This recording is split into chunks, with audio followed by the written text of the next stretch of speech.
I don't know how I got to this point. So last night I was preparing for the presentation. I was telling myself, look what you did to yourself, right? So I'm going to give a talk on transnational refugee education without having done any research in the field of educational science. And I'm going to give a presentation on German Jewish discourse without writing down a paper that I can read, which is common practice in humanities, in many of the fields of humanities.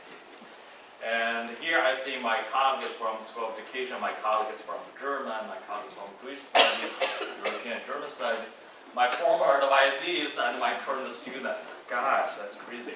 Okay, so we see how it goes, okay?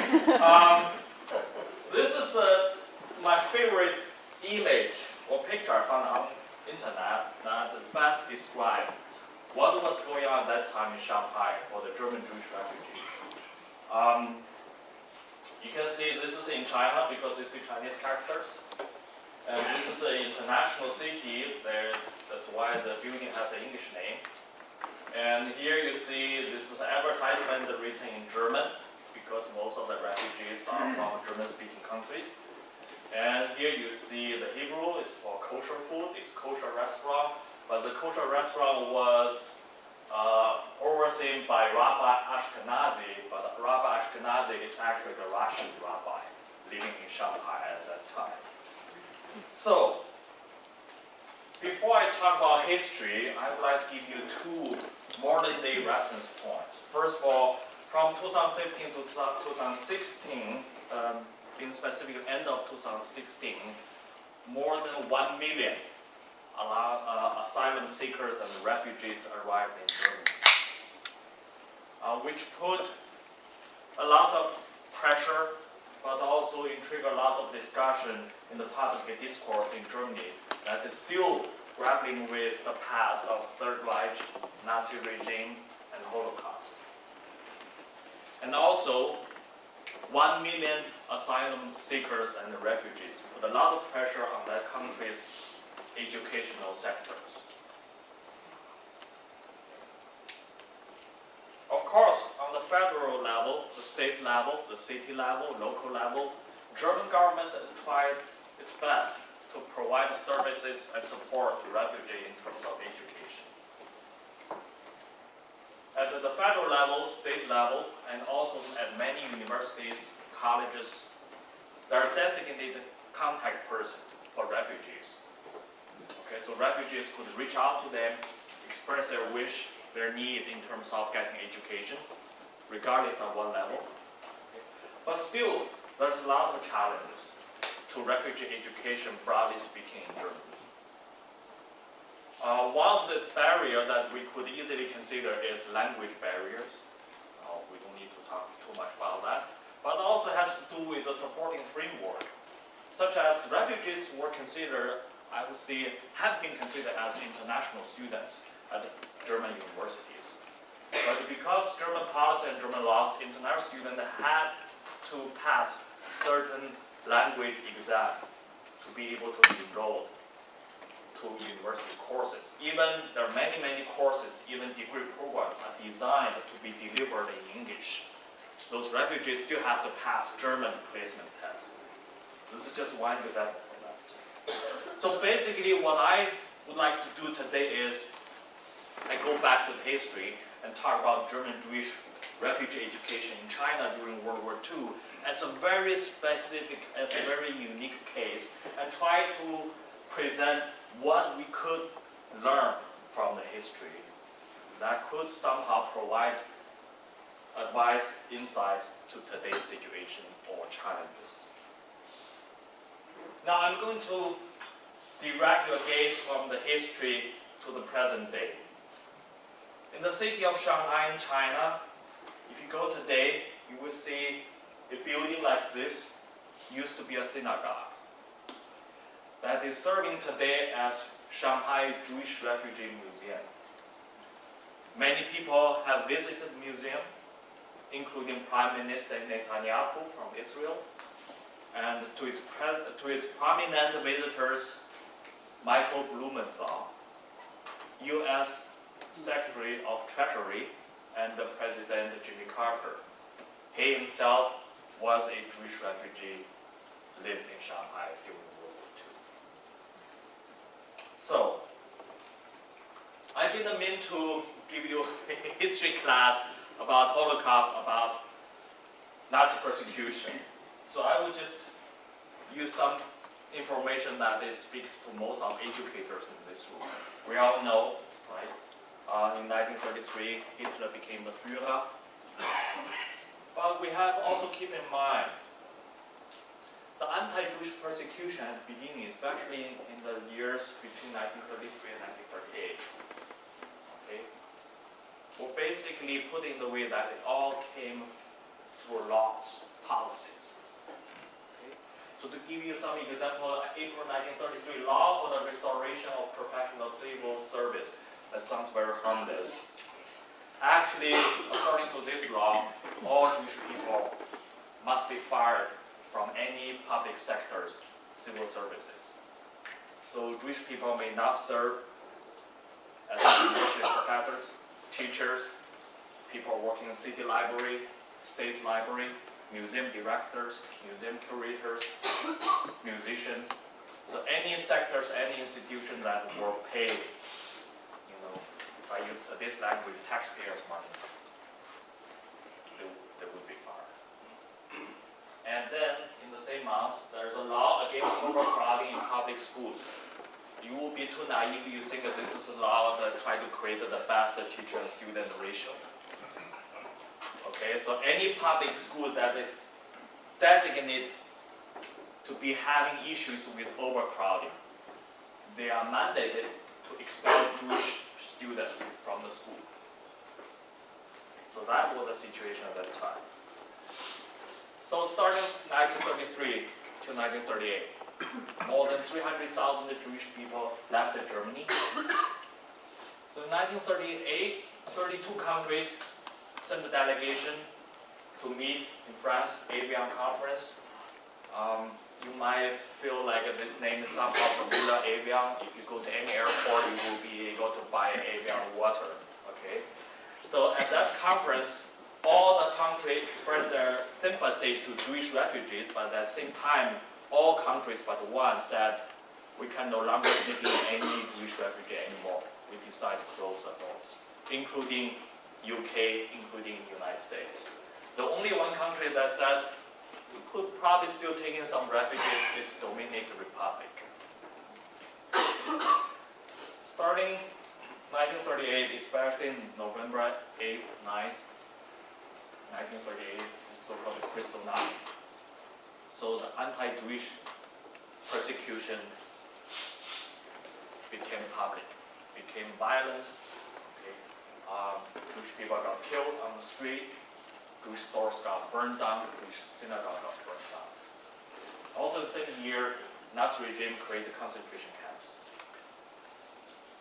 Though, I have to let you know, contradictory to what we have learned in many of the history books or documentaries, Nazi regime had a totally different policy until beginning of 1940 in terms of concentration camps. Okay? So many of the refugees who later on went to Shanghai, they were already captured and sent to concentration camps by 1938. By that time, according to Nazi policy, if your family would promise that your whole family is going to leave Germany and will never return, and if your family were able to present the evidence, which means documents to show you are ready to leave, and you are ready to give up all your properties, then that person will be released from concentration camp. And that person will have 2 weeks to leave Germany. Okay? So many of the refugees in Shanghai, China, they have spent days, weeks, maybe even months in concentration camps before they left Germany and went to China, or before they left Austria, so the neighboring countries. So why? People always ask me why. Why did they go to Shanghai? First of all, I already explained, because the Avian Conference, most of the country closed the doors, so there's nowhere to go. And most historians will argue the second reason, because Shanghai has a unique political situation, which I will explain later. But I try to argue there's actually another very important reason, namely, there's history of Jewish diaspora in China, and which is commonly known fact, non-Jewish communities at time in German-speaking countries, which I will explain a little more. Okay, this is a map of Shanghai by November 1937. So Shanghai is basically a colonized city or occupied by foreign powers. Okay? And the green area is so-called international settlement. 1942, China lost war, the Opium War against the UK and France. So UK entered China, signed the treaty, and UK created basically a British zone within Shanghai. American, without the raging of war, learned, okay, that's probably easy way to get a piece of Shanghai. So American 1844 got a piece of Shanghai as well. Okay? Then later on, Italy also went to Shanghai.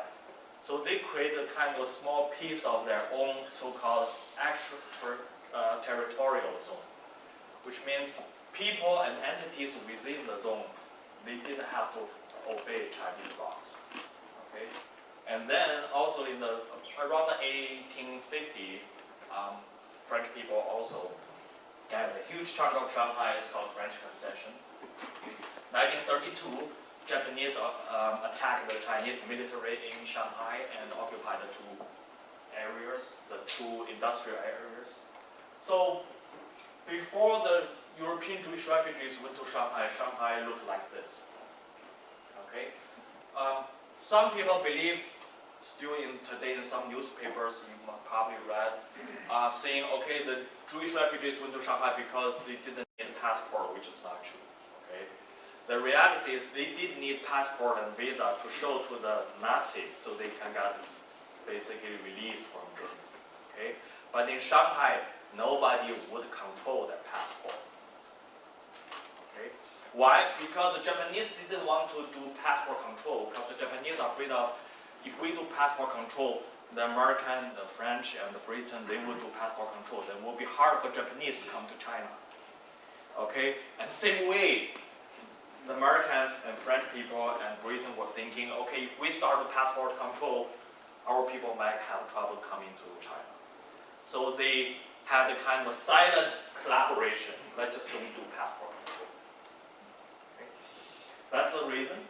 But very important, China has actually a very, very long history, very often forgotten history of diaspora. I don't have time to talk about it. This is actually one of my favorite topics. Let's start with Kaifeng.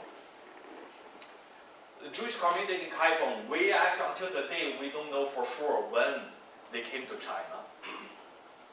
But we are sure they came to China because of trade.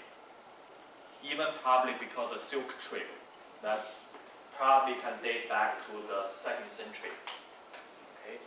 At least we know around the 11th century, Jewish community in Kaifeng are well established. Okay? 1163, they built their first synagogue. Okay? Some members of the Jewish community became high-ranking government officials, even generals in Chinese military by 15th century. Okay? And Harbin, it's actually my wife's hometown. More than 20,000 Russian Ashkenazi Jews lived there until, I would say, 1930s. Okay, they were mostly Russian Jews who fled from the anti-Jewish pogrom and went to China and was able to settle down there. They created their own community, their own synagogues, newspapers. Until today, there are about 6 Jewish sites that you could visit. In Harbin, there's still the only one remaining Jewish cemetery. Okay? And the predecessor of Netanyahu, sorry, I forgot his name. Does anyone know the Prime Minister of Israel, the predecessor of Netanyahu? Anyway, sorry? Rabin. Then probably the one before Rabin. Shamir. I'm not sure anymore. Anyway, one of the prime ministers in Israel, his grandparents were both born in Harbin. that's the connection there. And then 1930, Japanese occupied this whole part of China, and because they have the anti-Jewish policy, although they didn't commit any persecution directly, but they allow anti-Jewish Russian to persecute the local Russian Jews. So some of the Russian Jewish immigrants went to Tianjin. So the community in Tianjin is fairly large, but not as big as the one in Harbin. It has about 5,000 community members, but also built synagogue. And some of them continue their immigration to Shanghai. Okay, so Shanghai, that's why there's Russian Ashkenazi Jews. But another group, Sephardic Jews from India, came with British passport already in the 19th century after China lost the Opium War. So those Sephardic Jews from India came to China because they enjoyed the privileges that any British citizen could enjoy at that time. And the best business that you can easily earn money is opium trade. So in today's language, the drug dealers. So they came to Shanghai already in 1840s. We don't know exactly when, but it's after the Opium War. They were so successful, so later on they no longer have to rely on opium trade, so they switched to real estate. So in Shanghai, there's one famous street, it's called the Bund. Okay, if you have visited Shanghai, you probably know the Bund. If you don't, just imagine Michigan Avenue in Chicago. It's almost the same size, okay? But let me tell you, 2/3 of the properties on that street were owned by 11 Jewish families in Shanghai. Okay?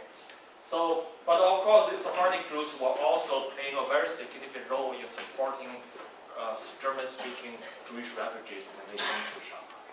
Okay? Because they have the material, they have the resource. Okay, that's a number, which I found by doing archive research. Historians until today are debating with each other or against each other about exactly how many Jewish refugees lived in Shanghai or went to Shanghai. There's difference. Okay? Most of the historians tend to be very careful, I would say. So most of the historians would agree with the number 17,000. The number I presented is based on my own research. I found a registry kind of a book published by the refugee committee themselves. So my number is roughly 18 to 19,000. But I think many of the current research ignored one fact. Namely, there were already Jewish refugees coming from a German-speaking country to Shanghai between 1932 to 1938. They were never registered. Okay? And many of them arrived in Shanghai and used Shanghai as a transfer to other countries such as the United States, Australia, and so on. So they were never registered. Okay. So I would say 17,000 is really, I would say, the minimum number. 17,000 probably lived in Shanghai until the end of World War II. But if you ask me how many Jewish refugees went to Shanghai, then I would say 19,000 to 20,000. Some pictures showing the harshness of refugee life in Shanghai. The majority of Jewish refugees in Shanghai, they came from middle-class family back in Europe. Now in Shanghai, they live really a destitute situation. Sometimes 8 families had to share one apartment. And this is a typical house for the refugees. Most of them were abandoned by Chinese because the house was bombed by Japanese, but not totally destroyed. And most of the apartment building doesn't have kitchen inside, doesn't have bathroom inside. So this photo shows they have to cook outside of their apartment. And at the beginning, many of the Jewish refugees think, okay, we had to come to Shanghai because there's nowhere else we can go. And Shanghai will be our waiting room. Let's just wait until we can get a visa to go to the United States, Australia, or some other countries. But because 1941, the Pacific War broke out, so basically all the transportation were cut off, and so there's nowhere to go. So all the refugees realized we had to stay in China for who knows how long. So they start to change their mindset. Instead of waiting room, let's try to have a normal life. But we have to keep in mind, this is actually an attempt to normalize life that is no longer to be normalized. They created a Jewish school. The buildings, the classroom, desks and chairs were donated by the Sephardic Jews. And also, Weija Yeshiva. Weija Yeshiva was able to remain its teaching and activities in Shanghai.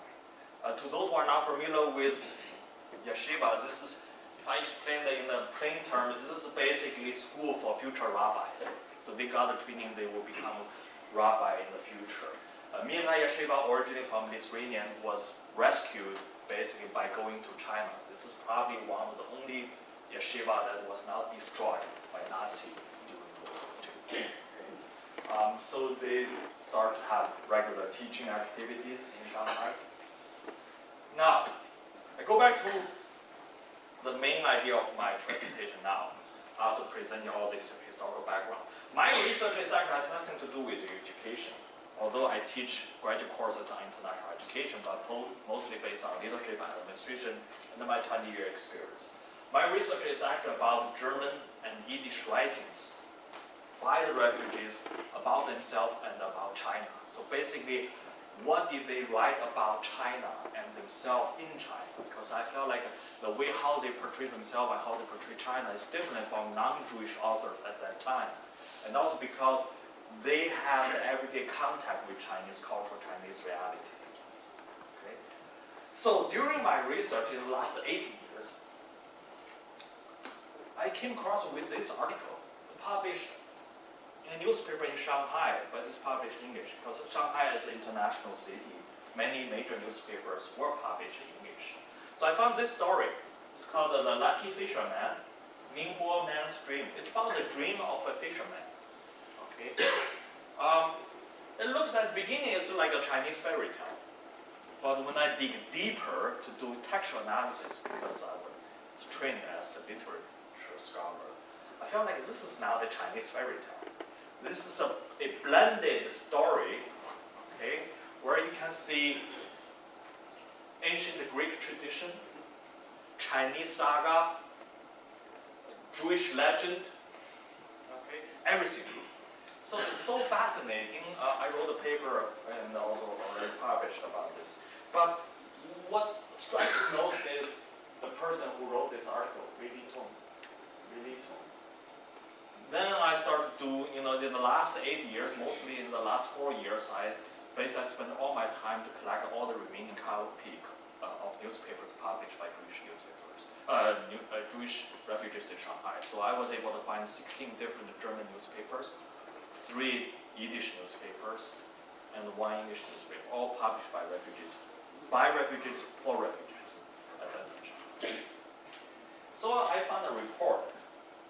It said that the record high number of attendees at the beginning or opening ceremony of the winter semester of Asia seminar, and the seminar's founder and director is Weija Li.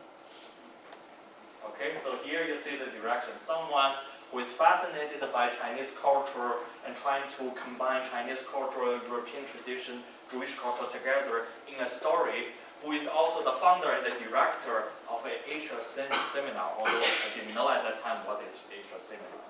So I started to do more research in the archive.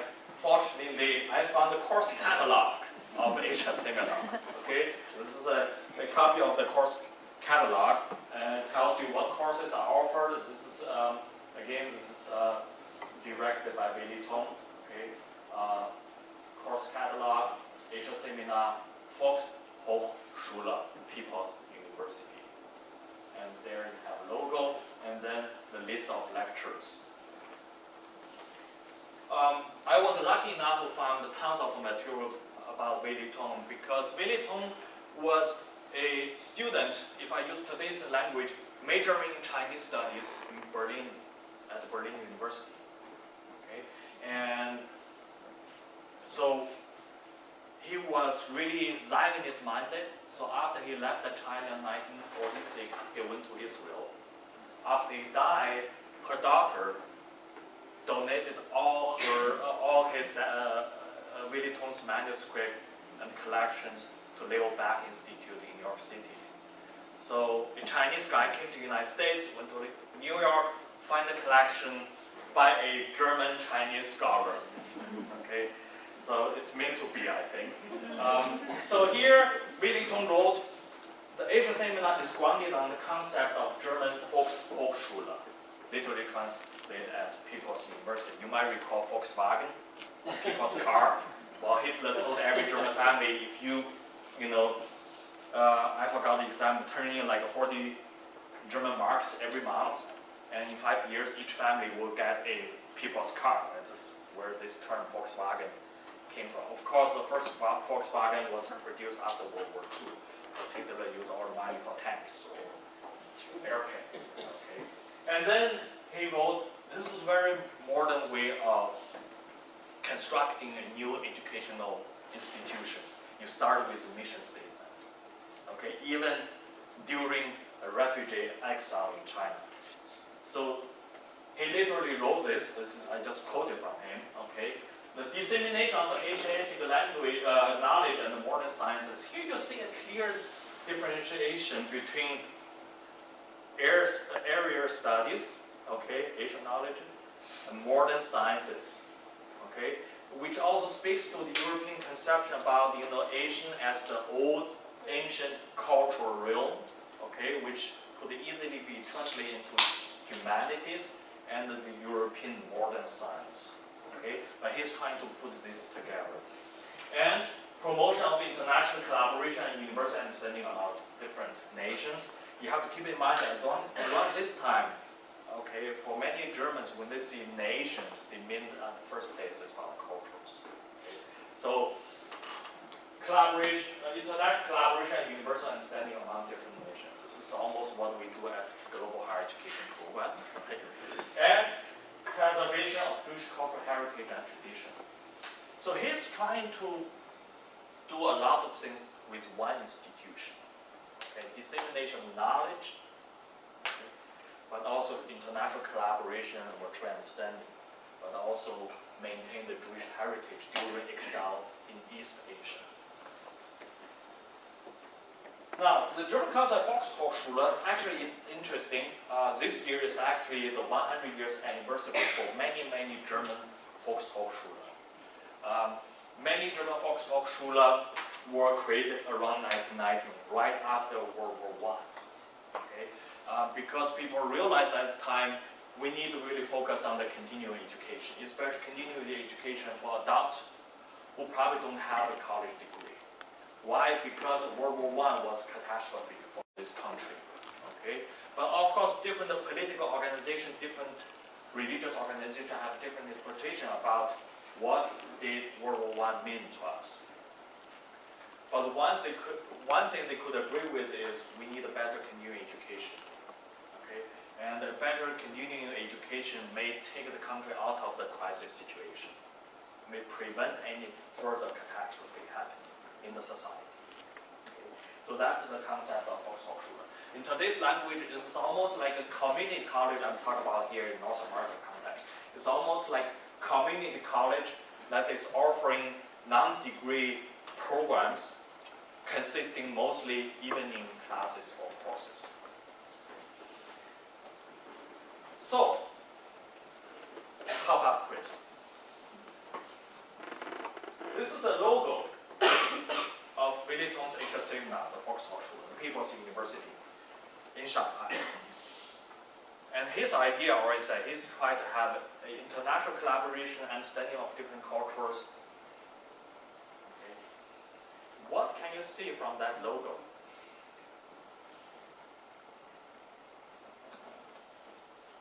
The old civil defense symbol. The old Civil defense symbol. civil defense symbol. Okay, yeah, I see that. Okay. What else? Yin and yang. Okay, which means the Chinese tradition. Okay, Taoism or Chinese philosophy. The cross, yes, but there are actually 2 or even 3 different crosses. Okay, first of all, the rod of Asclepius, okay, the ancient Greek god of medicine, okay, the tree of wisdom shared by both Judaism and Christianity. This is the Ankh, okay. The key of the Nile, the key of the wisdom, key of healing in ancient Egyptian religion. Okay, and the black circle is the universe. We all could come together and we all exist in one universe. Okay, not just that. This is A. This is S. Asia Seminar. And this is T. Tong's last name. You might question, oh, is that your own interpretation? How sure do you know?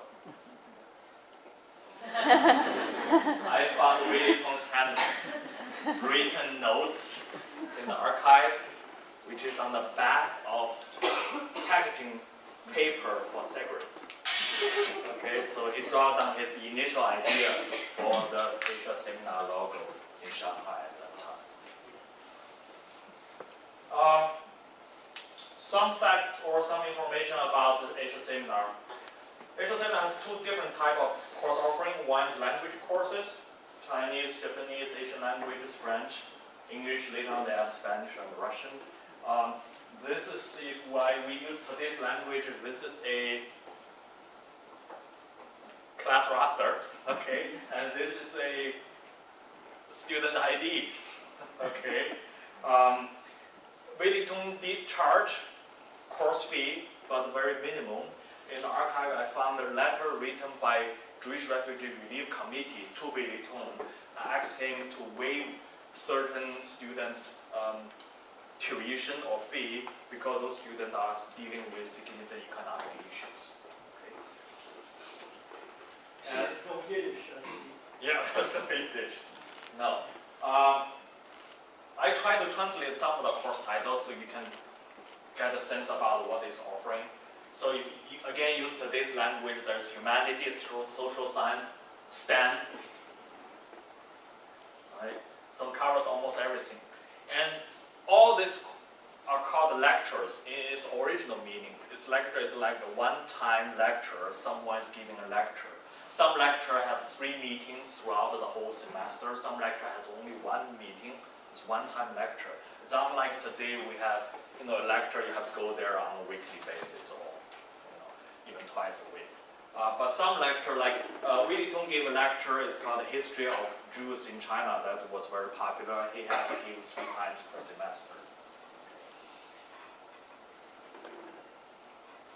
Of course, language course was very popular, especially after World War II, because most of the Jewish refugees were considering further immigration. That was the term they used. Basically, leaving China for United States, Canada, Australia, Israel, even back to Germany.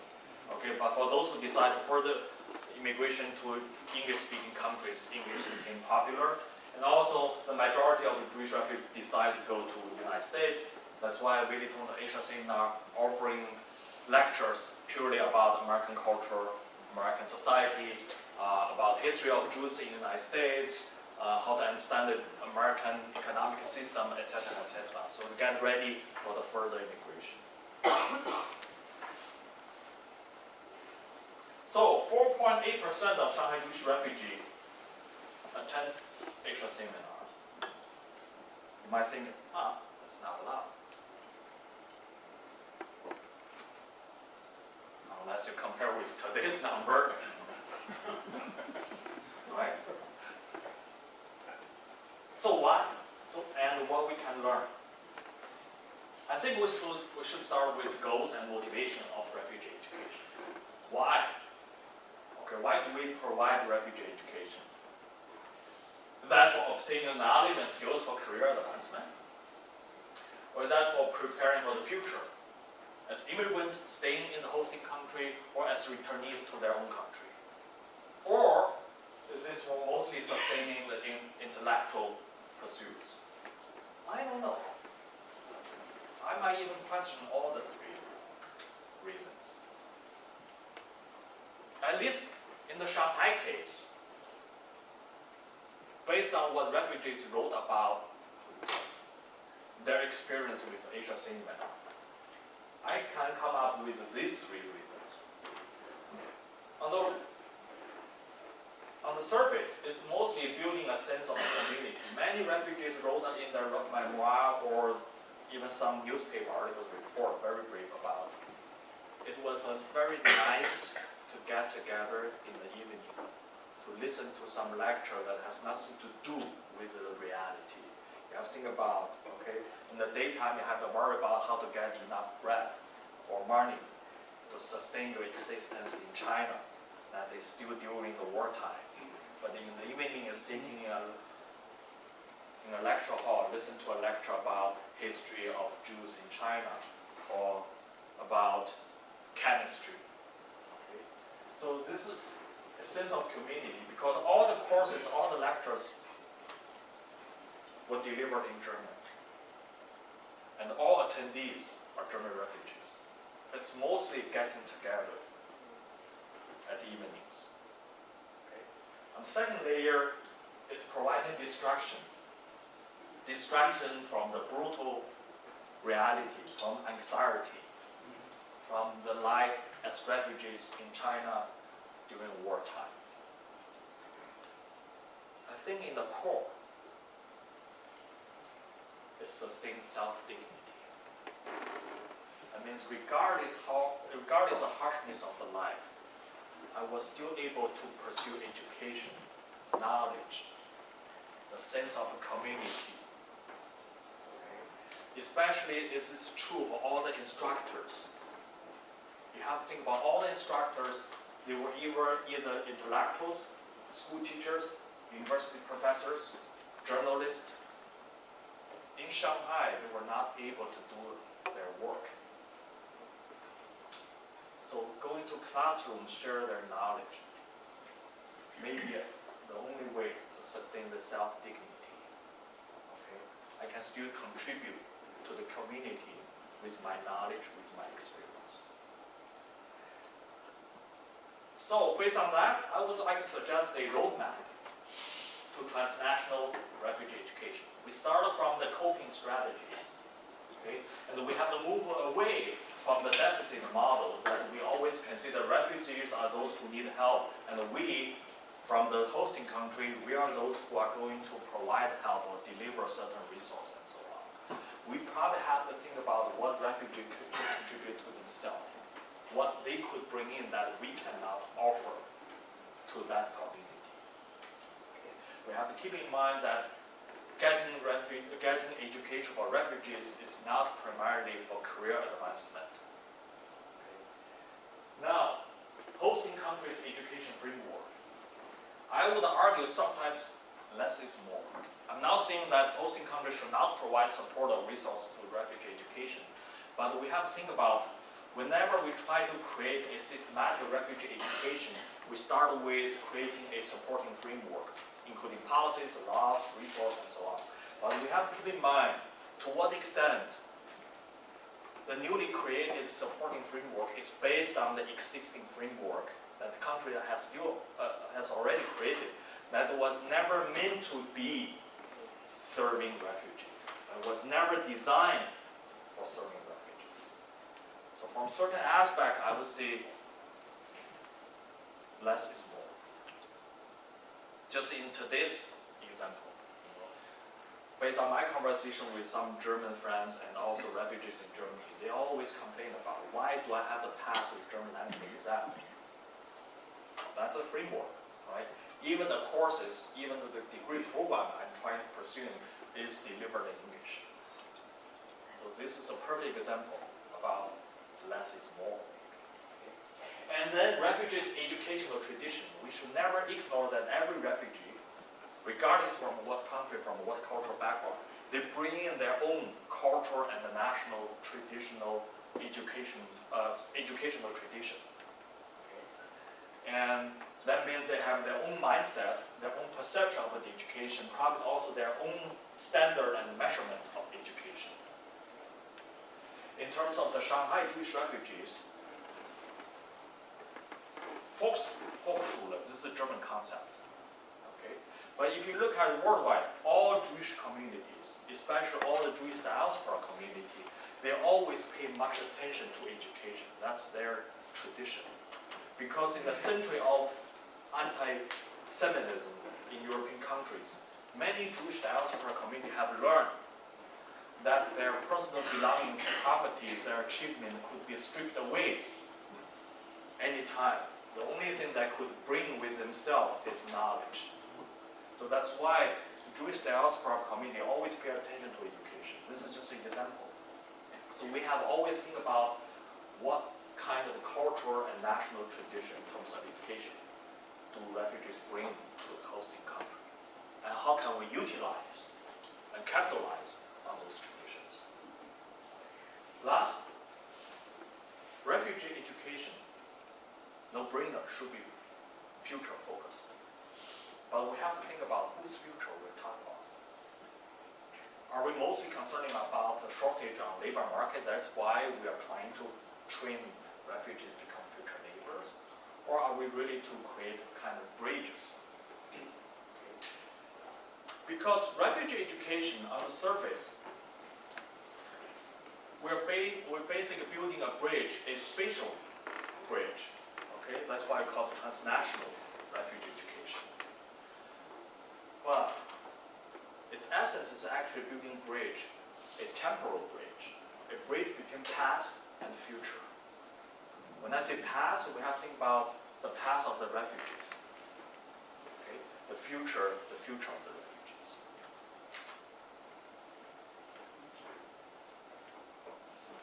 They end. Or maybe not. I could have concluded my presentation at this point, but I would like to draw more attention to the connection between past, future, Germany, and the United States. Can anyone tell me when and where did this Nazi rally happen? Oh, thank you very much. 1939, Yes. Yeah, thank you very much. Because at one of my presentations, the one of the audience said, oh, that must be Nuremberg Nazi rally. I said, no, it's here. It's in this country. Okay. What's the AWA stand for? Oh, well, that's a good question. I can't tell you. I think that's organization of that Nazi organization, maybe. But I also don't want to leave my talk with kind of gloomy attitude. So I'm going to use a story of a local hero, Rabbi Swarzynski. Rabbi Swarzynski himself is a German Jewish refugee who fled Nazi terror, came to this country, came to Madison, Wisconsin, who founded the synagogue Temple Bethel. In 1980, Rabbi Swarzynski was invited to give a talk to some students. And he said, to endure, mankind needs to build bridges, not walls. Bridges between man and man, bridges between faith and faith, bridges between race and race, bridges between nation and nation. So transnational refugee education is building bridges. Thank you very much.